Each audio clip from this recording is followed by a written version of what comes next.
Makibalita po tayo mula sa DOJ. May ulat on the spot si Lia Manyalac del Castillo. Lia?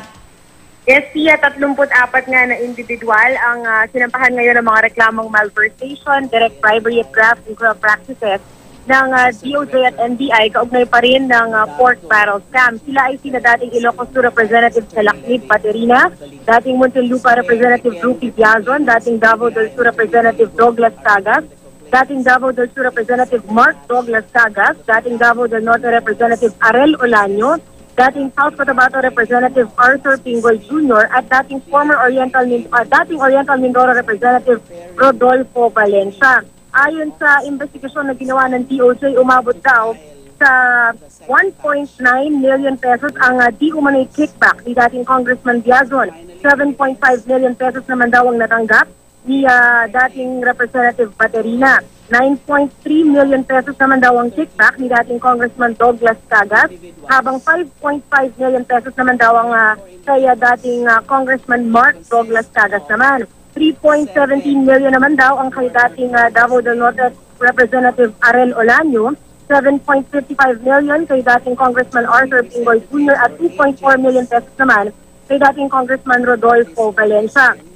Bukod sa kanila, Pia ay nahaharap din sa parehong mga kaso ang ngayon chairman ng Energy Regulatory Commission na dating congresswoman na si Zenaida Cruz Lucot dahil siya raw yung tumanggap ng mga kickback para kina Baterina, Biazon, dalawang Cagas, at Pinggoy. Habang itong si Celia Puasay naman daw ang tumanggap ng kickback para kay dating Congressman Valencia. Bukod sa kanila, nasampahan din ng reklamo ang dating presidente ng NABCOR na si Alan Havillana, dating Director General ng TRC na si Antonio Ortiz, at ang ngayon Director General ng TRC na si Dennis Cunanan. Bukod pa dyan, nahaharap din sa mga reklamong yan ang dalawang presidente ng Napoles NGOs, 7 empleyado ng NABCOR, 10 resident auditor ng NABCOR at 2 pang resident auditor naman ng TRC, at syempre kasama rin si Janet Lim Napoles. Ayon kay Secretary de Lima, ay posibleng meron pang kasunod na batch, no? Pero hindi niya na sinagot ng direkta kung kailan yan ipafile dahil tinitiyak daw ng NBI na kailangan kompleto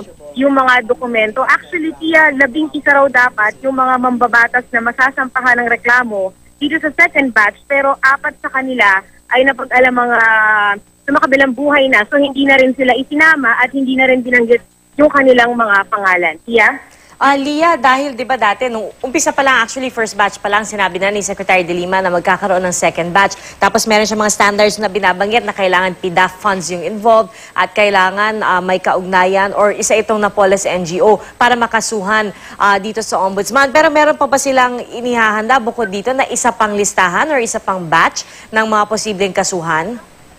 Sa ngayon kasi meron daw talaga silang hawak na listahan. Ang nagiging problema lang is naghihirapan daw silang kumuha ng mga dokumento, lalo na kung yung naging transaksyon ng mga NGO na ito ni Napoles dun sa mga mambabatas ay beyond 2007, ay bago nangyari yung 2007 hanggang 2009. Dahil pagka before those years daw ay nahihirapan silang kumuha ng dokumento kaya hindi nila maisama agad na makasuhan yung mga yan. Siyempre, Pia, kailangan kumpleto, no? Yung mga ebidensya para maging matibay din naman yung kaso. Pero bukod sa mga Napoles NGOs, ay meron din naman silang mga iba pang iniimbestigahan. Yun nga lang, ay baka pumasok na raw yan sa trabaho ng IAG. At Lia, linawin ko lang yung kaso, tanging malversation lang, tama ba? Yes, malversation lang yung ngayon, Tia, dahil hindi umabot dun sa amount na magko-constitute ng plunder, yung mga di umano'y naging kickback nitong mga mambabatas na ito. Below 50 million kasi yung mga di umano'y kickback nila. Tia. Alright, maraming salamat sa iyo, Lia Manyalac del Castillo.